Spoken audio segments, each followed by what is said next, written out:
Oh, wow. What a banger of a final episode. And it leads directly into Rogue One, the film. Now, I originally thought I was going to wait a couple weeks to rewatch Rogue One, because Chris has not yet seen episode or season 1 and 2 of Andor, and I was going to watch these two together. But she's actually got to go out to help with her family tonight. So I'm going to be home alone this afternoon and the evening. So I'm just going to go ahead and do a rewatch of Rogue One this afternoon and then get you guys my thoughts on that rewatch as soon as I'm done with it, because now that I've just finished season 2, everyone is saying that it lends a whole nother level to the film. So yeah, I can't wait to check that out this afternoon. I haven't watched it in years. So episode 12, just finished it. I don't do spoiler free, so if you haven't watched the episode yet, go ahead and pause, watch, come back when you're finished, and then you can get into this because, yeah,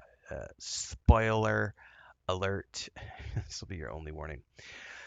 Um, we start the episode with a shootout, which is where I assumed it was going to leave us at the end of the previous episode, where Kay essentially saves Cassian. It basically saves everyone's ass.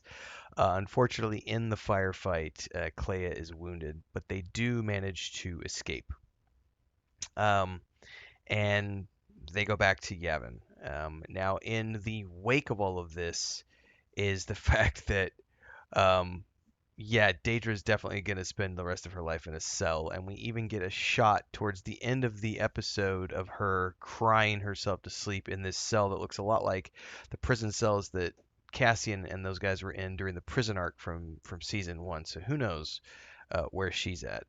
Um, I'm getting ahead of myself. So when Cassian gets back to Yavin, the big thing here is that no one really wants to believe him that much because Luthen was sort of an extremist even amongst all of the rebels, and he had been doing so many things against the rules and the regulations for so long that everyone has sort of thrown him out into the, he's an extremist, kind of like Saw Gerrera.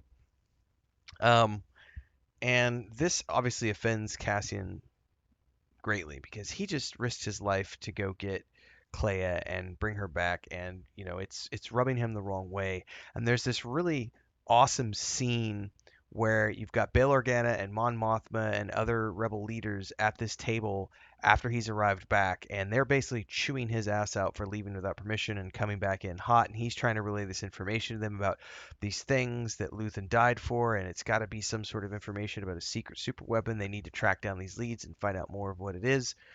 Um, this is obviously before the Bothan spies are sent. Um, and they're trying to determine whether or not they believe any of it because um, Luthen was so far out there that they wonder if maybe he wasn't being fed lies by the ISB. So there's a lot of sort of determining whether or not what Cassian has to say is legit. Mon Mothma goes to Val, Val goes to Cassian. They have a sit down and they drink and they talk, and then Val has another conversation with Clea about things, and then this ends up convincing Mon Mothma, and she ends up convincing Bail Organa, and that ends up convincing the rebel leadership that this is a threat that is large enough. There's no way this could be a trap. The intel has got to be real. They need to work on this. And part of what triggers this is the informant who has been associated with Saw Gerrera constantly calling in Yavin, begging to talk to Cassian. And this is like the tipping point of it. There's no way that this can all be lining up. This can't be. There's too much coincidence for this to actually be true. So um, they finally decide to send Cassian out on this other mission, which is the mission that we get into in Rogue One, which literally the end of this episode is him strapping into the ship with Kay and flying off to go onto this mission to meet the informant. So it's just what a way to just bridge the gap and then lead us right into the film. Um, Partagas doesn't make it out. He ends up committing suicide because he's basically being held responsible for all of this, everything that just went down. Luthen dies. Clea escapes. The entire Hyatt gets killed along with the stormtrooper squad. And then of course Andor getting he escapes. The end of this episode is a montage of all these major characters from the show, many of whom are in Rogue One. The exception is Bix. I did not expect us to see Bix again. And the ending, the shot with her as we literally go to black is so bittersweet. Like she is the final shot of this show because there's a scene with Val and Cassian right before he heads up from the ship where she's telling him, "You should reconnect with Bix. It's been a year. I hear she's, at peace where she's at." And Cassian says something to the lines of, "Well, she wouldn't be at peace with me. She wouldn't be safe with me. Maybe someday when all of this is calmed down, I'll have a chance to catch up with her again." He's basically, it's been a year. He's moved on, and he's realized that she was, right for what she did because he still very much is still in the thick of it, and he's being sent off on this other mission now. Quick commercial break, everyone, to celebrate and give thanks to all of these amazing people who keep me on the air full time. Really appreciate the support. All you got to do is join as a member. You get access to private videos. You can also do super thanks on any upload or super chats and stickers on any live stream or premiere you see. And beyond that, don't forget we're multi-streaming over on Twitch now, so you can support over there as well. Thanks so much to everybody. Let's get back to the video at hand. And Val tells him, "Don't wait too long," which is total foreshadowing because we know that Andor doesn't make it out of Rogue One. And it also makes the end shot of season 2 of Andor so freaking bittersweet because you have um, Bix with B2, who is Andor's original droid, the droid who stutters, and she's got a baby.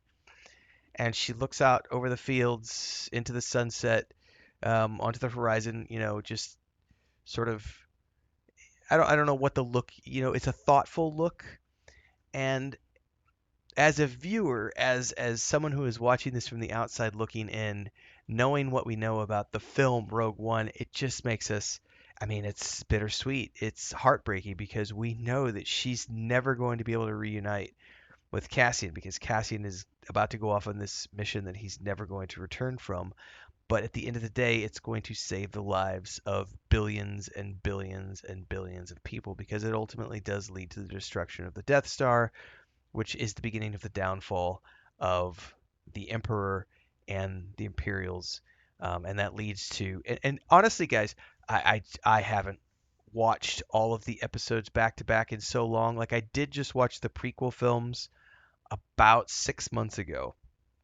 So since I've already seen the prequel films, I honestly think that what I'm going to do over the summer is and I don't know if it's going to happen right away, but I think what I'm going to do for my own personal enjoyment, because it's been a long time since I've watched things in order, having just done the prequel films and having just done this, I'm going to watch Rogue One, and then I'm going to watch episode 4, episode 5, episode 6, and then I'm going to go watch 7, 8, and 9 because they are still part of canon, even if though they're not my favorite. I'm going to definitely watch them so that I can experience the totality of the Skywalker arc, for my own personal enjoyment and just immerse myself in all things Star Wars, which at the end of the day is my favorite franchise of all time, up there with Middle Earth. So, um, hopefully you guys enjoyed season 2 of Andor and the entire Andor run. Hopefully you're gonna go watch Rogue One like I'm about to go do, and hopefully I'll see you guys in the recap of that once I do watch that again.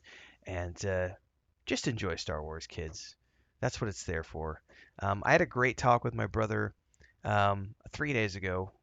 We were talking because we both had some, lost some animals recently, and we were both talking about one of the great joys for us is in times of grief and in times of trouble, being able to go back and watch Star Wars and find enjoyment in these films and these TV shows and this franchise that has brought us joy since the time we were children. Um, and his children, my brother's kids, love like The Last Jedi is like my nephew's favorite film of all time.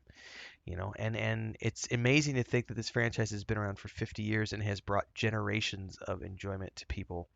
Um, so yeah, what a run! What I can't wait for what's next. We still got more Ahsoka, the Mandalorian Grogu film. We've got whatever's coming next down the pipeline, from the High Republic and other things and other projects.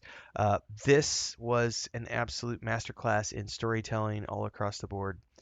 both season one and season two, and I'm just sort of, you know, not necessarily speechless because I'm doing a review, but I am also feeling very speechless in a sense of just like this. I feel like there's this void in me now of going, ah, I gotta go watch more so that I can immerse myself in Star Wars in a galaxy far, far away. Till next time, everybody, stay safe. Happy viewing. May the Force be with you.